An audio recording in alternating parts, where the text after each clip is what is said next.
नारद जी ने कहा महाराज एक बात बताओ, कोई पुण्यात्मा भागवत की कथा सुन के कल्याण को प्राप्त कर जाए तो आश्चर्य की बात नहीं है,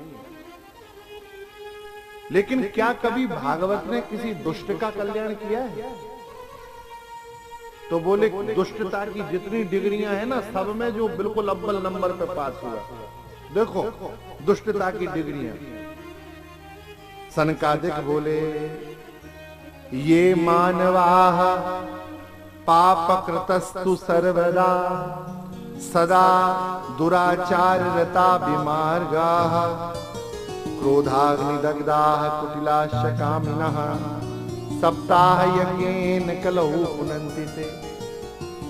जो पापी है, दुराचारी है, कुटिल है, कामी है, क्रोधाग्नि में जो निरंतर जलता रहता है, सत्येन हीनः पितृमात्र दूषका, सत्य से हीन है, माता पिता का अपराधी है, ऐसा व्यक्ति जीते जी नहीं मरने के बाद भी भागवत सुन ले तो उसका कल्याण हो जाता है। बोले महाराज हम नहीं मानते, बिना दृष्टांत के सिद्धांत अधूरा होता है। क्या किसी का कल्याण हुआ? तो एक कथा सुनाई, थोड़े ध्यान से सुनना। अब बस फटाफट कथा सुनाता हूं आपको। देखो, तुंगभद्रा नदी के किनारे उत्तम नगर में एक आत्मदेव जी रहते हैं। उनका विवाह हुआ धुंधली देवी से। आत्मदेव जी बड़े ज्ञानी थे, लेकिन इनके यहाँ कोई संतान नहीं थी। कोई पौधा लगाते थे तो पौधा सूख जाता था, गाय लेके आए तो गाय के यहाँ भी कुछ नहीं हुआ, दुखी हो गए। एक दिन मन में आया कि मैं आत्महत्या करूंगा। मृत्यु का वर्ण करने के लिए ब्रह्म मुहूर्त में जंगल की ओर भागे तो महाराज रो रहे थे। भगवान ब्रह्मण्य देव हैं, भगवान प्रकट हो रहे। कथम रोदसी विप्रत्वम काते चिंता बलीयसी वदत्वम सत्वरम मह्यम स्वस्थ दुःखस्य कारणम। अरे विप्र क्यों रोते हो, क्या कारण है, क्यों दुखी हो, क्यों क्यों चिंता करते हो? इन्होंने कहा महाराज हम आपको क्या बताएं, दिग्जीवितम प्रजाहीनम दिग्ग्रहम च प्रजा बिना। बेटा बेटी के बिना घर बेकार है। मेरे यहाँ मुझे ज्ञान की कमी नहीं है, लेकिन मैं क्या बताऊं, मेरे यहाँ कोई संतान नहीं है। हंसने लगे महाराज भगवान, साधु के रूप में थे। श्री ठाकुर जी बोले महाराज बेटा बेटी किसी को सुख नहीं देते, एक हो तो भी टेंशन, 60,000 हो तो भी टेंशन। वो जो एक पुत्र था महाराज अंग के यहाँ बैन, वो इतना विचित्र पुत्र था महाराज के, वो उसी ने सबकी सीताराम कर दिया। तो एक भी दुष्ट निकला और महाराज सगर के यहाँ 60,000 थे, वो भी परेशान हो गए बेचारे। तो ना एक सुख देता ना 60,000 सुख देते। बेटा बेटी से सुख मिलेगा ये झूठी बात है। विवेक के द्वारा आप महाराज अपने संबंधों के वैराग्य को पुष्ट करो, मोह की ग्रंथि को काट दो। हे राजन, मुंचा ज्ञानम प्रजारूपम बलिष्ठा कर्मणो गति विवेकम तु समासाध्यम त्यज संसार वासना। संसार की वासना का त्याग कर दो। और मैंने अभी अभी देखा है कि आप एक जन्म में संतान ना होने से दुखी हो, आपके भाग्य में सप्त जन्मावधि तव पुत्रो नैव च नैव च, आपके भाग्य में तो 7 जन्मों तक संतान नहीं है। पंडित जी बोले एक ही में नहीं थी तब मरने के लिए आए थे, आपने तो और टेंशन बढ़ा दी कि 7 जन्मों तक होगी ही नहीं। अब तो हम महाराज आपके सामने ही मरेंगे और हमारी ब्रह्म हत्या आपको लगेगी। भगवान बोले चलती फिरती ब्रह्म हत्या ले ली हमने तो। अच्छा, पंडित जी समझदार थे। पंडित जी को लगा कि जो 7 जन्मों की देख सकता है वो 7 जन्मों की बनी बिगड़ी बना भी सकता है।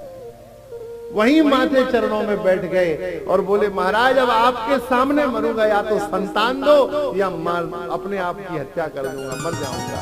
और माथा पीटने लगे। भगवान ने रोका, बोले महाराज ये फल ले जाओ, अपनी स्त्री को देना, सदाचार से रहे, प्रेम से रहे, प्रसन्नता से रहे, तो 9 महीने बाद उसके यहाँ सुंदर पुत्र का जन्म होगा। ऐसा कह के भगवान ने एक सुंदर फल दे दिया और स्त्री के लिए नियम बता दिया कि प्रेम पूर्वक इदम भक्षे पत्निया तम तथा पुत्रो भविष्यति। यदि आपकी पत्नी इस फल को पाएगी तो ततः पुत्रो भविष्यति, उसे भविष्य में पुत्र होगा। इन्होंने मरना कैंसिल किया और महाराज फल लेके प्रसन्नता से घर पधारे। अरे देवी तुम्हें पता नहीं है, बड़े सिद्ध महात्मा मिले थे, उन्होंने फल दिया है, इसे पालो, हमारे घर में भी किलकारी गूंजेंगी, हमारे यहाँ भी बधाइयां बाजेंगी, हमारे यहाँ भी लाला घुटवन घुटवन चल के कीड़ा करेगा, अब तो हमारे दुख के दिन दूर होने वाले हैं। धुंधली ने कहा पतिदेव सुबह से बौर आ गए। अब पति तो प्रसन्न था महाराज, फल रख के चला गया। धुंधली टेंशन में आ गई, वो फल देखे और चिंता करे। धुंधली की सहेली आई, बोली क्या बात है? अरे बोले क्या बताएं, मैं इस फल को देख देख के परेशान हूं। बोले इस फल में क्या है? बोले ये कोई साधु ने दिया है, कह रहा है कि इस फल को पाऊंगी तो गर्भवती हो जाऊंगी।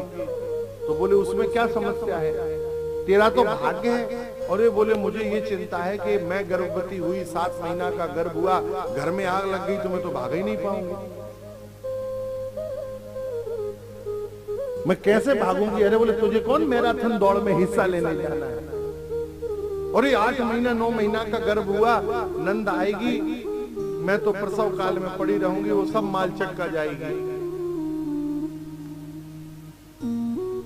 क्या करूं? जैसा कुसंग होता है वैसा ही होता है। बोले तू चिंता कर भाई, तेरा तू जान। शाम को बहन आई, बहन ने कहा एक काम कर दे, भगवान की लीला विचित्र है, जिसके यहाँ खाने की व्यवस्था है उसके यहाँ खाने वाला नहीं है, और जिसके यहाँ खाने की व्यवस्था नहीं है उसके यहाँ खाने वालों की लाइन लगी पड़ी है। मेरे पति के पास धन नहीं है तो मेरे यहाँ देख कोई कमी नहीं है संतान की, लगातार संतानें हैं मेरे पास, अभी भी मैं गर्भवती हूँ, और तुम्हारे यहाँ खूब व्यवस्था है तो संतान नहीं है। एक काम कर, मेरे पति को कुछ धन दे देना। पति धन ले लेगा और मैं अभी ये जो 1 माह का गर्भ है, ये संतान जिस दिन होगी मैं तुझे दे दूंगी। तुम्हारे पति देव तो सीधे साधे कह देना हमारे यहाँ पहली जो प्रसव होता है वो मायके में ही होता है, सो हमारे पास 3-4 महीना रह के आ जाना, पूरे समय यहीं रहोगी, कमरा में बंद रहोगी तो किसी को कुछ पता नहीं चलेगा। तो सब योजना बना ली, आत्मदेव जी को पता ही नहीं लगा। 9 महीना निकल गए, बहन के यहाँ संतान हुई, बहन ने धुंधली को दे दी, धुंधली ने धन दे दिया, बच्चा लेके आ गई।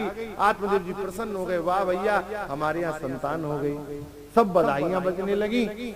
फल का क्या करें? तो 9 महीने पहले धुंधली ने उस फल की परीक्षा के लिए गाय को खिला दिया, गाय को फल खिला दिया। महाराज यहाँ बहन के यहाँ पुत्र हुआ और 3 महीना बाद ही गाय के यहाँ भी एक सुंदर पुत्र हुआ। पूरा शरीर मनुष्य के समान, केवल कान गाय के समान थे। नाम रखा गया गोकर्ण। एक बार बड़े प्रेम से कहिए श्री गोकर्ण जी महाराज की। और धुंधली के यहाँ जो पुत्र हुआ था, ब्राह्मणों ने कहा कि इसके पिता का नाम है आत्मदेव, तो मैं इसका नाम रखता हूं परमात्मा देव। तो धुंधली बोली वाह, 9 महीना गर्भ हमने धारण किया है, जन्म के समय का कष्ट हमने सहा, और नाम पिता के नाम पे नहीं, पिता के नाम पे नहीं होगा, मेरा नाम है धुंधली, इसका नाम धुंधुकारी। धुंधली ने अपने पुत्र का नाम रख दिया, धुंधकारी नाम पड़ गया। महाराज समय बीतता गया, भागवत में लिखा है गोकर्ण पंडितो ज्ञानी धुंधुकारी महाखलाह। ये महाराज महादुष्ट हो गया, गांव के छोटे बच्चों को कुआं में फेंका, माता पिता का धन ले जाके सब अपहरण कर जाए महाराज, जितने बुरे काम है सब करने लगा, हत्या करता, मारता, लूटता, सब करता, घर का सारा धन बेच दिया। और भागवत में तो लिखा है कि पंडित जी ने कथा कर करके जितने सोने चांदी के बर्तन इकट्ठे किए थे, इसने सारे सोने, देखिए लिखा है इसमें, धुंधकारी ने एकदा पितरौ ताड्य अपात्राणि स्वयं भरत। एक दिन पिताजी को प्रताड़ित किया, लातों से मारा और जो संदूक में ताला लगा था उसे खोल दिया तो उसमें सब सोना चांदी का बर्तन था। सब जुआ में जय जय सीताराम, सब सीताराम कर दिया महाराज इसने। अब तो पिताजी को बहुत दुख हुआ। पहले इसलिए मर रहे थे कि संतान नहीं है, आज फिर मरने जाने लगे कि अब संतान ऐसी क्यों है।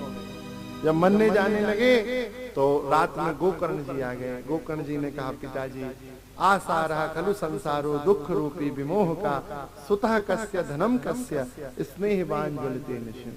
कौन किसका पुत्र है, कौन किसके पास क्या धन है। पिताजी ये असार सार संसार है, इसमें मोह मत लगाओ, छोड़ दो।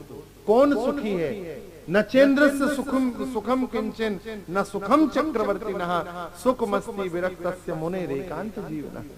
इंद्र को सुख नहीं है, वो भी चिंता में है। महाराज चक्रवर्ती सम्राट भी सुख नहीं भोग पाता, सुख मस्ती विरक्तस्य, एकमात्र विरक्त को ही सुख है। जिसका हृदय शून्य हो गया है, भगवान का चिंतन करता है, जिसकी बुद्धि भगवान के चरणों में लग गई है, बस वही सुखी है। पिताजी मुंचा ज्ञानम प्रजा रूपम मोह तो नरके गति ही। विवेक पूर्वक अपनी गति को सुधार लीजिए, नहीं तो मोह धारण करेंगे तो नरक जाना पड़ेगा। और फिर 2 श्लोकों में गोकर्ण जी ने अपने पिता को ज्ञान दिया।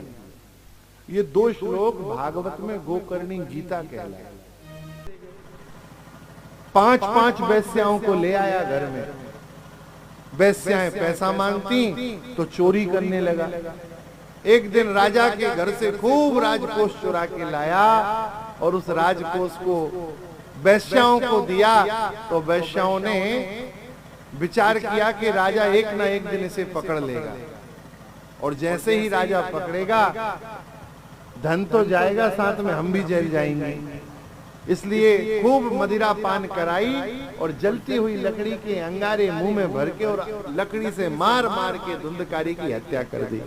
वहीं घर में गड़ा के और सारा धन लेके वैश्याएं भाग गईं। ये प्रेत बन गया।